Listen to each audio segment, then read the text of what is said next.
എൻ്റെ പേര് ഷിബിൻ. ഞാൻ വയനാട് ജില്ലയിലെ പുൽപ്പള്ളിയിൽ നിന്നാണ് വരുന്നത്.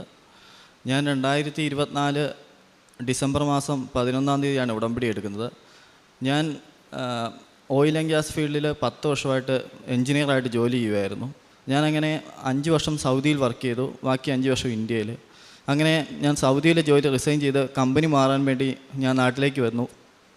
പിന്നീട് 10 മാസമായിട്ട് എനിക്ക് ജോലി ആകുന്നില്ലായിരുന്നു. അതിനു മുമ്പ് ഞാനിവിടെ വന്നു, കൃപാസനത്തിൽ വന്നു. മാതാവിൻ്റെ അടുത്ത് എൻ്റെ പെങ്ങളുടെ കൂടെ ഉടമ്പടി എടുക്കാൻ വേണ്ടി വന്നു. വന്ന സമയത്ത് എൻ്റെ പെങ്ങൾ എന്നോട് പറഞ്ഞു, എടാ നീ ഉടമ്പടി എടുത്തോ, മാതാവിൻ്റെ അടുത്ത് പ്രാർത്ഥിച്ചിട്ട് പോകാൻ പറഞ്ഞു. അപ്പോൾ ഞാൻ വിചാരിച്ചു, എനിക്ക് ഇത്രയും വർഷം എക്സ്പീരിയൻസ് ഒക്കെ ഉള്ളതല്ലേ, എനിക്ക് അത്യാവശ്യം കാര്യങ്ങളൊക്കെ അറിയാമല്ലോ, പിന്നെ എനിക്ക് എൻ്റെ കഴിവുകൊണ്ട് കിട്ടുമെന്നൊരു ധാരണയുണ്ടായിരുന്നു. അങ്ങനെ ഞാനിവിടുന്ന് പോയി. പിന്നീട് ഞാൻ ഇൻ്റർവ്യൂ അറ്റൻഡ് ചെയ്യുന്ന ഇൻ്റർവ്യൂ എല്ലാം ഞാൻ പൊട്ടി. അപ്പം ഞാൻ ഇതിനു മുൻപ് ഞാനിവിടെ ഉടമ്പടി എടുത്തിട്ടുണ്ട്. 2019 ഉടമ്പടി എടുത്ത് മാതാവിൻ്റെ സാക്ഷ്യം ഞാൻ ഇവിടെ വന്ന് പറഞ്ഞതാണ്. അപ്പം എനിക്ക് അന്നത്തെ കാര്യങ്ങളൊക്കെ അറിയാവുന്നത് കൊണ്ട് ഞാൻ പിന്നെ താമസിച്ചൊന്നുമില്ല. പെട്ടെന്ന് തന്നെ ഞാൻ തിരിച്ച് കൃപാസനത്തിൽ വന്നു, ഉടമ്പടി എടുത്ത് ഇപ്പോൾ ഞാൻ 2024 ഡിസംബർ 11-ാം തീയതിയാണ് ഉടമ്പടി എടുത്തത്. കറക്റ്റ് 1 മാസം ആകുന്നതിന് മുമ്പ് തന്നെ എനിക്ക് ഒരു കമ്പനിയിൽ നിന്ന് ഇൻ്റർവ്യൂ വരികയും അവിടെ എനിക്ക് ജോലി ലഭിക്കുകയും ചെയ്തു. അത് നല്ല സാലറി തന്നെ എനിക്ക് ലഭിച്ചു. ആ ഇൻ്റർവ്യൂവിന് പോയ സമയത്ത് അവിടെ ഒത്തിരി എക്സ്പീരിയൻസ് ഉള്ള വലിയ ആൾക്കാരായിരുന്നു വന്നിരുന്നത്. അപ്പോൾ ഞാൻ എൻ്റെ വീട്ടിലേക്ക് എൻ്റെ മമ്മീനെ വിളിച്ചു പറഞ്ഞു, മമ്മി എനിക്ക് ജോലി കിട്ടാനൊന്നും പോകുന്നില്ല, കാരണം ഇവിടെ വന്നിരിക്കുന്ന എല്ലാവരും നല്ല എക്സ്പീരിയൻസും നല്ല ഇതൊക്കെ ഉള്ളവരാണ്. അങ്ങനെ ഞാനതിങ്ങനെ നിന്നു. പക്ഷേ ഇൻ്റർവ്യൂവിന് കയറുന്നതിന് മുൻപ് ഞാൻ മാതാവിൻ്റെ തൈലം നെറ്റിയിൽ കുരിശ് വരച്ചു, കാശുരൂപം കയ്യിൽ പിടിച്ച് ഞാൻ ഇൻ്റർവ്യൂവിന് കയറി. അപ്പോൾ ആ ഇൻ്റർവ്യൂവർ എന്നോട് പറഞ്ഞു, എടാ ഇത്രയും നേരം ഞാൻ ഇരുന്നിട്ട് രാവിലെ ഇൻ്റർവ്യൂവിന് പോയതാണ് ഞാൻ വൈകുന്നേരം ഒരു 5 മണിയായപ്പോഴാണ് ഇൻ്റർവ്യൂവിന് കയറുന്നത്. ഇത്രയും നേരം ഞാൻ ഇൻ്റർവ്യൂ എടുത്തിട്ട് ഇങ്ങനെ ഒരാളെ ഞാൻ ഇതുവരെ എനിക്ക് കിട്ടിയില്ല. അങ്ങനെ എന്നെ അവിടെ ആ കമ്പനിയിൽ എടുക്കുകയാണ് ചെയ്തത്. പിന്നെ ഞാൻ കാരുണ്യപ്രവൃത്തികളായിട്ട് ചെയ്യുന്നത് വഴിയോരങ്ങളിലിരിക്കുന്നവർക്ക് ഭക്ഷണം കൊണ്ടുപോയി കൊടുക്കും. പിന്നെ സാമ്പത്തികമായി ബുദ്ധിമുട്ട് വന്നവർക്ക് സാമ്പത്തികമായ സഹായം ചെയ്തു കൊടുക്കും. അതുമാത്രമല്ല, പിന്നെ ഞാൻ പത്രം എല്ലാ വീട്ടിലും കൊണ്ടുപോയി കൊടുത്ത് എല്ലാവരോടും മാതാവിനെക്കുറിച്ച് പറഞ്ഞു കൊടുക്കും. അപ്പോൾ എന്നോട് എല്ലാവരും പറഞ്ഞിട്ടുണ്ട്, ഈ പത്രം ഒത്തിരി പേര് കൊണ്ടുവന്ന് തരുന്നുണ്ട്, ഇതെന്താണെന്ന് അങ്ങനെ പറഞ്ഞു കൊടുക്കുന്നില്ല എന്ന്. ഞാൻ മാതാവിനെക്കുറിച്ച് ശരിക്കും പറഞ്ഞാണ് കൊടുത്തുകൊണ്ടിരുന്നത്.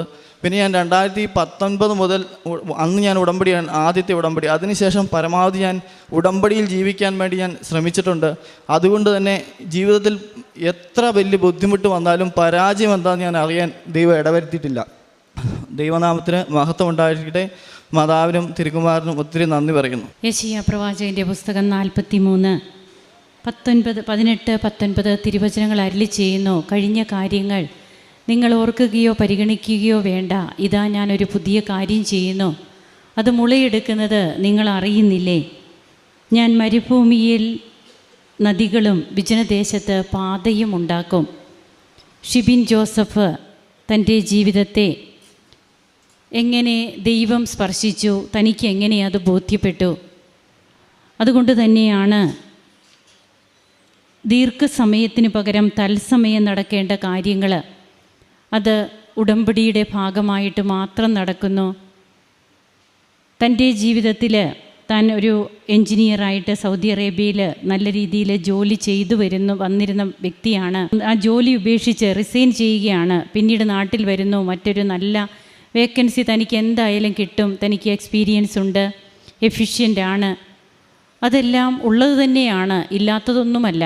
എന്നാൽ ഇവിടെയാണ് ദൈവിക ഇടപെടലുകളെ എങ്ങനെയാണ് ഒരു വ്യക്തിയുടെ ജീവിതത്തിൽ ദൈവം ബോധ്യങ്ങളാക്കി കൊടുക്കുക. നമ്മുടെ യോഗ്യതകളെന്ന് നാം കാണുന്ന നമ്മുടെ ആരോഗ്യം, അല്ലെങ്കിൽ സൗന്ദര്യം, സമയം, ഇതൊക്കെ നമ്മുടെ കഴിവുകളായിട്ട് നാം കാണുമ്പോൾ അതിലൂടെ ഇനി എനിക്ക് മുമ്പോട്ട് പോകാൻ സാധിക്കുമെന്ന് ഈ മകനും ഒരു നിമിഷം ചിന്തിച്ചു. പിന്നീട് തനിക്ക് ഒന്നും തന്നെ, തൻ്റെ എക്സ്പീരിയൻസോ തൻ്റെ കഴിവുകളോ ഇതൊന്നും തന്നെ തനിക്ക് ജോലിക്ക് സാധ്യതയായി മാറാതെ വരുമ്പോൾ ഉടമ്പടിയിലേക്ക് തിരിച്ചു വരുന്നു. അതുകൊണ്ട് തന്നെയാണ് കഴിഞ്ഞ കാര്യങ്ങൾ ഓർക്കണ്ട, പുതിയ കാര്യങ്ങളൊക്കെ ഞാൻ ചെയ്യും. അപ്പോൾ ഷിബിനും ഇവിടെ വ്യക്തമാക്കി, ഷിബിനും എങ്ങനെയാണ് മാറ്റം വന്നത്. ഇത് തൻ്റെ കഴിവ് കൊണ്ട് നടക്കില്ല എന്നുള്ള ഒരു ബോധ്യം വരുമ്പോൾ ദൈവത്തിലേക്ക് നാം ഒരു ചുവട് വയ്ക്കുമ്പോൾ ദൈവം നമ്മുടെ അടുത്തേക്ക് 2 ചുവട് വയ്ക്കും. തനിക്ക് വന്ന ആ ഒരു ചിന്ത തന്നെ തൻ്റെ ബോധ്യത്തിൽ നിന്ന് തനിക്ക് വന്ന ഒരു തീരുമാനമായിട്ട് മാറുമ്പോൾ ദൈവിക ഇടപെടലുകൾ ഉണ്ടാകുന്നു. അങ്ങനെ തൻ്റെ ജോലിയെല്ലാം പിന്നീട് എങ്ങനെയാണ് ഉടമ്പടി എടുക്കുകയും ഉടമ്പടി എടുത്ത് 1 മാസമേ ആയുള്ളൂ. ഇപ്പോൾ ഉടമ്പടി പുതുക്കിയിട്ടൊന്നുമില്ല. ആ അവസ്ഥയിൽ ഈ മകൻ നിൽക്കുമ്പോൾ UAE-യിൽ നിന്ന് നല്ല ഒരു കമ്പനിയിൽ നിന്ന് ഏറ്റവും നല്ല ഒരു സാലറിയിലൊക്കെ തനിക്ക് ജോലി ലഭിച്ചു. അതും ആ ഇൻ്റർവ്യൂവിനൊക്കെ അറ്റൻഡ് ചെയ്യുമ്പോൾ ഓഫീസർ എന്താണ് പറഞ്ഞതെന്നൊക്കെ ഈ മകൻ ഇവിടെ പറഞ്ഞു. ഇത് തന്നെയാണ് കാനായിലെ കല്യാണ വിരുന്നിൽ. അതായത് അവിടെ സമയമില്ല. ആ കുടുംബത്തിൻ്റെ ഏറ്റവും വേണ്ടപ്പെട്ട ഒരു അവസരമാണത്. എന്നാൽ അവർക്ക് സമയമില്ല. മുമ്പോട്ട് അവർക്കൊരു മിനിറ്റ് അവർക്ക് വെക്കുവാനില്ല. കടയിൽ ചെന്ന് സാധനം വാങ്ങിക്കുവാൻ പറ്റില്ല. അപ്പോഴൊക്കെ അവർക്ക് അഭിമാന പ്രശ്നമാകും. യഹൂദ പാരമ്പര്യത്തിൽ വീഞ്ഞ് ഒഴിച്ചുകൂടാൻ പറ്റാത്തതാണ് അവരുടെ ആഘോഷങ്ങൾക്ക്, പ്രത്യേകിച്ചും വിവാഹ ചടങ്ങുകൾക്ക്. അപ്പോഴാണ് അവിടെ വീഞ്ഞ് തീരുമ്പോൾ അമ്മ ഇടപെടുക. അതുപോലെ തന്നെയാണ് അമ്മ ഈ മകൻ്റെ ജീവിതത്തിൽ തൻ്റെ കഴിവുകളാകുന്ന വീഞ്ഞൊക്കെ തീർന്നു പോവുകയാണ്. പിന്നീട് അമ്മ ഈശോയുടെ കൃപയാകുന്ന വീഞ്ഞുകൊണ്ട് ഈ മകനെ നിറയ്ക്കുന്നു. അങ്ങനെ ഇന്ന് തൻ്റെ ജീവിതത്തിലെ ബോധ്യങ്ങൾ ഉൾക്കൊണ്ട് ഈ ചെറുപ്പക്കാരൻ ഇവിടെ നിൽക്കുകയാണ്.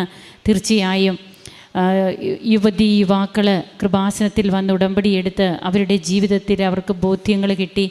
അവർ ദൈവത്തിലേക്ക് കൂടുതൽ അടുക്കുവാനും ദൈവിക കൃപ കൊണ്ട് നിറഞ്ഞ് ഇനി അവരുടെ ജീവിതത്തിൽ ഇതൊന്നും മറന്നു പോകാനായിട്ട് അവർക്കൊരിക്കലും സാധ്യമല്ല. ദൈവം താങ്ങിയെടുത്തതാണ് തൻ്റെ ജീവിതത്തെ എന്ന് ഈ ഷിബിൻ ഇനി എവിടെയും പങ്കുവയ്ക്കും, എല്ലാവരോടും പറയും. ഇതാണൊരു പ്രഘോഷണം. ഇന്ന് അൾത്താരയിൽ വന്ന് അമ്മ പ്രത്യക്ഷപ്പെട്ട അൾത്താരയിൽ തന്നെ ഈ മകൻ വെളിപ്പെടുത്തുകയാണ്. ദൈവത്തിൻ്റെ മകനായിട്ട് മകളായിട്ട് ഓരോ വ്യക്തികളും ഈ അൾത്താരയിലാണ് അവരെ വെളിപ്പെടുത്തുക. നമുക്കും കരങ്ങളടിച്ച് ഈശോയ്ക്കും അമ്മയ്ക്കും നന്ദി പറയാം. യേശുവേ നന്ദി, യേശുവേ സ്തുതി, യേശുവേ ആരാധന. അത്യപൂർവ ദൈവാനുഭവങ്ങൾ ഇനി നിങ്ങൾക്കും സ്വന്തം. ഈ യൂട്യൂബ് ചാനൽ ഇതുവരെ സബ്സ്ക്രൈബ് ചെയ്തിട്ടില്ലെങ്കിൽ ഇപ്പോൾ തന്നെ സബ്സ്ക്രൈബ് ചെയ്യുക. ഈ വീഡിയോ ഇപ്പോൾ തന്നെ നിങ്ങളുടെ സുഹൃത്തുക്കൾക്ക് ഷെയർ ചെയ്തുകൊണ്ട് കർത്താവിൻ്റെ പ്രേക്ഷിതരാകുക.